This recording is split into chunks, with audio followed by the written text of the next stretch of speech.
And we kick off this bulletin with what's happening in Mpeketoni. A health crisis appears to be looming just as mortuary attendants struggle with the number of bodies that are there. We have all the details for you coming your way shortly.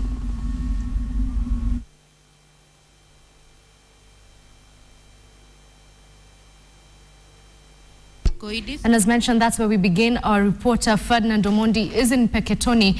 And Ferdinand, from what we spoke about earlier, people are already picking up the pieces and burying their loved ones.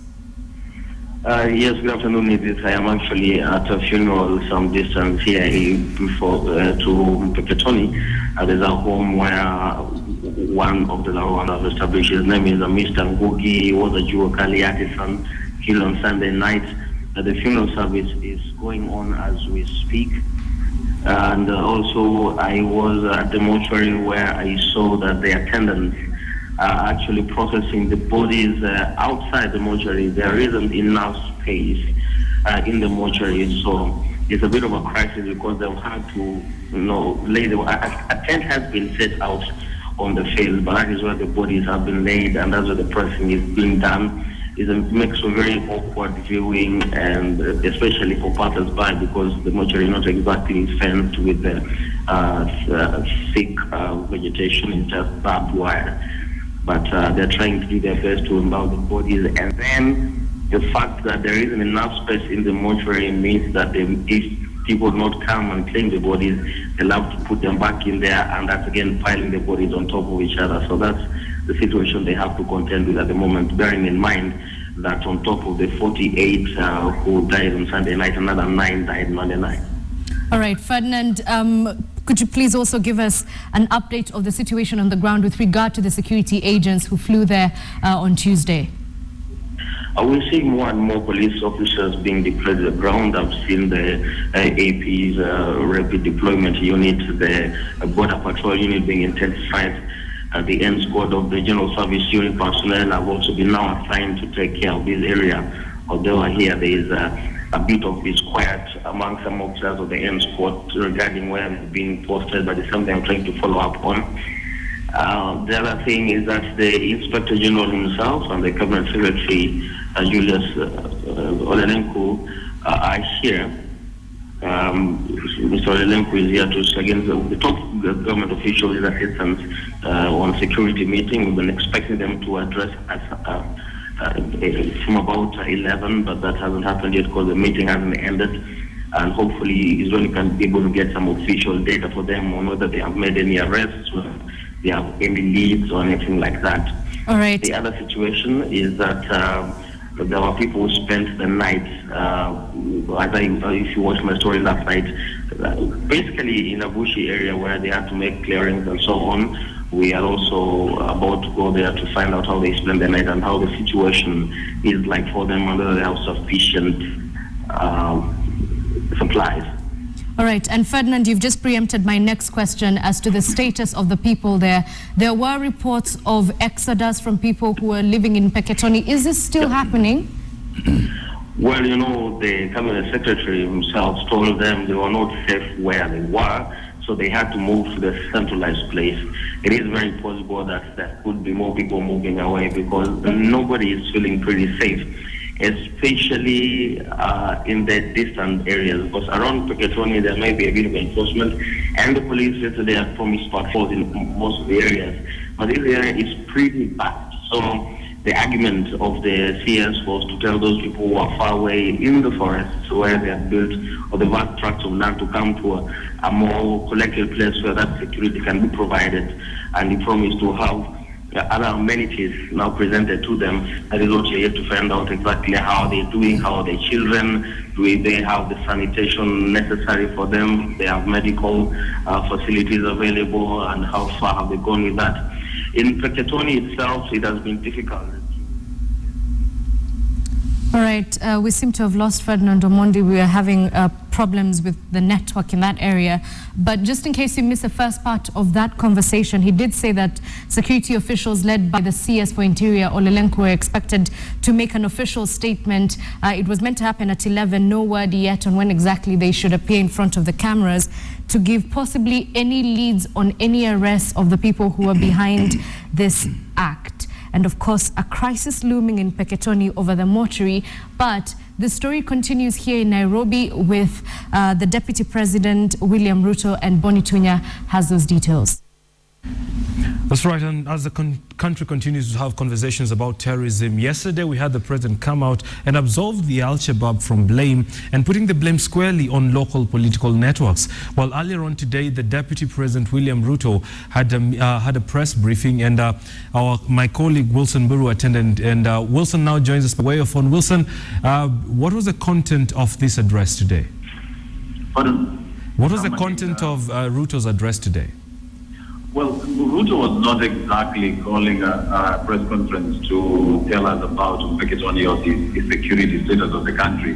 He basically was meeting the Prime Minister of Somalia, where they did discuss a couple of issues in regards to terrorism. However, we did pose questions in regards to, the situation in Mpeketoni, and he declined to answer the questions regarding to Mpeketoni, only stating that people should be patient and the government is investigating that issue. We did not mention any names, only saying that the government is going to be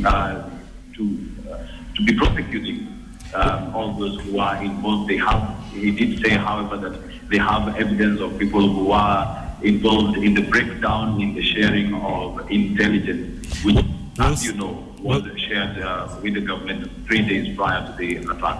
Wilson, allow me to just jump in, and obviously Somalia is part of center of this conversation. Do we know what he discussed to the Somalian envoy?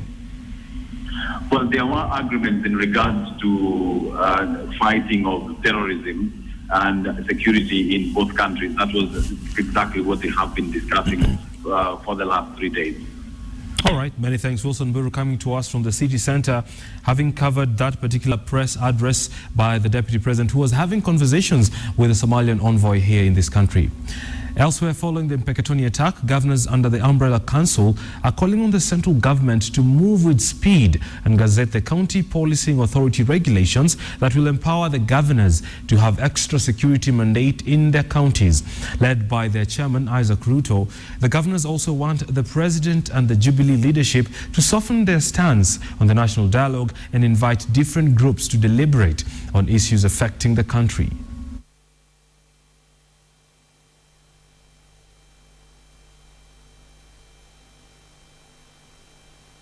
Basi ni bayana kwamba ni lazima taasisi hizi za kaunti ambazo zitajumuisha wananchi katika usimamizi wa usalama ziweze kuharakishwa. Pale mahali tuko na kikwazo, tuhakikishe tumefanya juhudi. We should have expected that if this had been mainstreamed, there would have been a response, an immediate response, even from the people. We don't want the matter to be politicized. We do not want local politics to get into this issue. Yeah? We don't want the politics that this camp versus that camp. That is what we do not support. But as to the national security agencies identifying who was lapsed, reluctant to work, who didn't do what, and what should have been done, that is their ordinary business.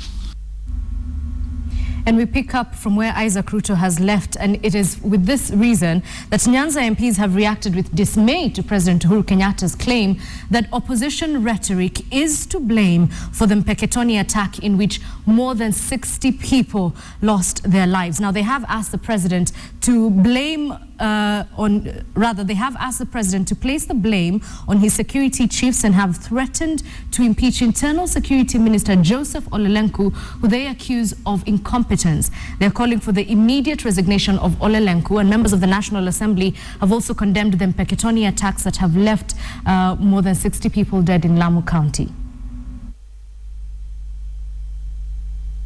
Not invested heavily in information, and if they have done so, they are not utilizing the information rightly, given that it is implemented selectively, where maybe one feels that if it is touching my relative, my friend, my party member, then it is not supposed to be implemented, as bad as it may be. So they must see how best such information can be implemented. The President of the Republic, after deadly attack on Westgate, promised the county that there is going to be an inquiry. That is where we must go back. They gave the terrorists the leeway that they can come into Kenya, do any other thing. The President speaks and do nothing, and it ends there. If this terrorist went to Mombasa and took some 30 minutes and ran away, it would be a different case for us. But 4 hours of letting Kenyans pass through turmoil, and then they walk away. They never even ran away. They walked away. What was the security agencies doing at that time? We demand the immediate sacking of all the entire heads of security in this county. Right, and here we have more reactions coming from MCAs, and a section of members of the County Assembly from Narok have come out in defense of Interior Cabinet Secretary Joseph Ole Lenku following threats of his impeachment by members of the National Assembly. Now, the MCAs say security of the nation is a collective responsibility, and the burden should not fall on Ole Lenku alone, but also other security agents should be equally responsible. It is inappropriate to personalize a matter of national importance such as security to the extent of relating it to kitchen equipment or food production, for that matter, in the kitchen, food processing in the kitchen.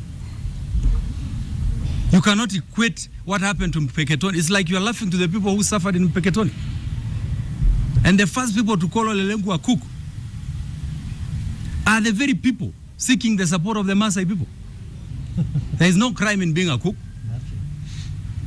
But that's not the point in this country at this point.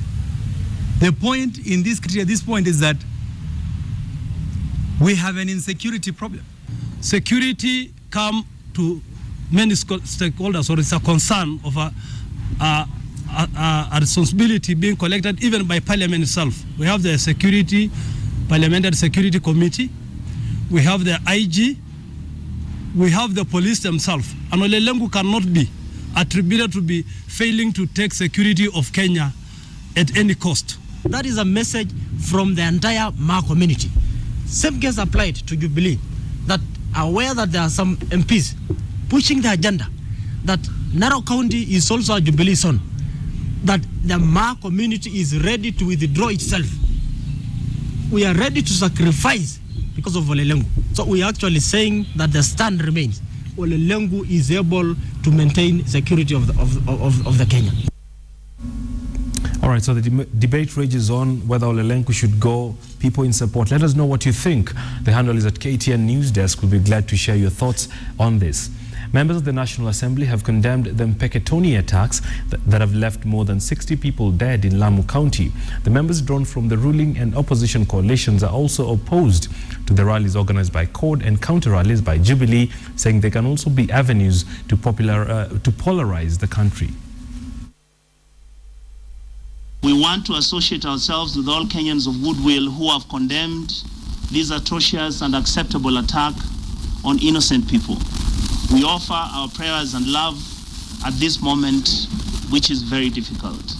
We are therefore demanding for an independent multi-agency operation that will identify and bring to book architects and actors of this atrocity. Don't need to shout, Ole Lenku must go, Kimayo, Kishangi must go. We need to do a thorough investigation, and somebody must take responsibility. Kama mnavyoona sisi wenyewe hapa, hakuna kabila katika Kenya hii ambayo kwamba haiko hapa, na ni lazima zile tofauti zetu zisiwe ndio ambao kwamba utakuwa ni udhaifu wetu.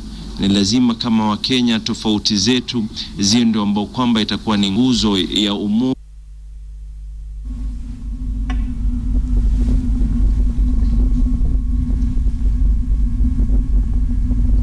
And that's the news that we do have coming out of Mpeketoni. Obviously, should more details come up, then we will be able to relay them to you in our subsequent bulletins.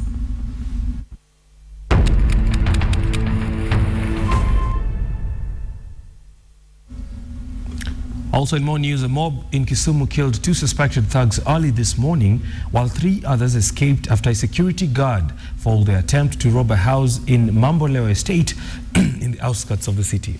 Angry residents who responded to the security guard's distress calls at approximately 4:30 a.m. attacked the 2 as they wrestled with a watchman who caught them trying to break into a compound. Residents say homes in the sparsely populated neighborhood have become targets of thugs who usually steal hardware for resale in the local construction industry. Now, when police arrived, the suspects were already dead, and the officers ferried the corpse to the Nyanza General Hospital mortuary. Well, we now take a short commercial break.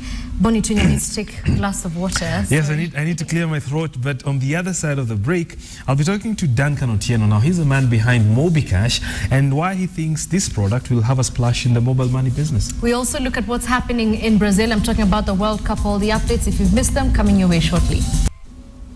Welcome back. This is KTN Newsdesk. If you're seated here, you know we're having afternoon business chat, and today we want to talk about how you transfer your money.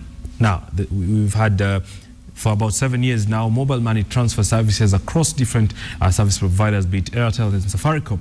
Recently, we had new players come on this space, and today I'm talking about MobiCash. Joining me is Duncan Otieno, who's the CEO. Duncan, help me understand. Is not a virtual operator? What exactly is MobiCash? Okay. First of all, thank you very much for this time. MobiCash is a mobile money service that operates across all the networks and participating banks as well as merchants. What do I mean by operating across all networks? It means that you can be able to get MobiCash on Safaricom line, Airtel line, U and Orange. You just dial *365# and you'll be able to get MobiCash. Right. Yes. And you say the participating banks, but why should I do this? I mean, I've had Safaricom, M-Pesa for 7 years now. Why would anyone want to go onto this platform and the many others that are coming on? Okay, basically it is not like you are moving on from let's say what you have from M-Pesa to MobiCash. Ideally, as you look at it, we have about 46 banks. And if you look at it, we are only about very few players in the mobile money service. Right. And this market is very huge. If you look at it, there are very few people with the bank accounts. Right. And you find that the people with the mobile phones, we are almost hitting close to about 25 million. Right. So that particular market, it is huge. And it is still crying for the real financial services, which MobiCash is now ready to offer. Duncan, let's talk about security now. And you're integrating different banks with the different security protocols on this one platform that enables me to transfer cash across platforms. How do you ensure, or what assurances do I have as a user that my money is safe? Okay, basically our connection with the mobile network operators as well as the bank is not done over the internet. Right. There's a connection or a link connection that we have called point-to-point connection. So inside that particular pipe, we don't put internet on that. Right. So it is very hard for you to be able to get inside that particular pipe. Right. How do you make your money? Okay, we make money on the transactions. Like when you send money, you pay bills. Yeah. Right. You buy airtime. Is it over and above what I use on my platform? Not really. Right. Yeah. When you dial the *365#, it is free of charge. Yeah. We are the ones who take that particular cost. Right. Yes. Duncan, what's the future of mobile money services that you're offering, like MobiCash? Because we're moving into an increasing space where everyone is doing this, everyone is trying to secure that. What's next for this? Okay, basically the future is very bright for the mobile money service. Right. And if you look at it, everywhere you go, you always have your mobile phone. Right. And should anything happen, the first thing that you hold or you grab is your mobile phone. So we believe that the future is on the mobiles, and any service that is riding on the mobile phones, that's the next frontier. Right. Yes. Are you also offering, say, loan facilities? Currently, we are not offering the loan facilities, but it is in the making. Because that's the next frontier. Because if I'm using my gadget, then I should be able also to access easy loan. Okay.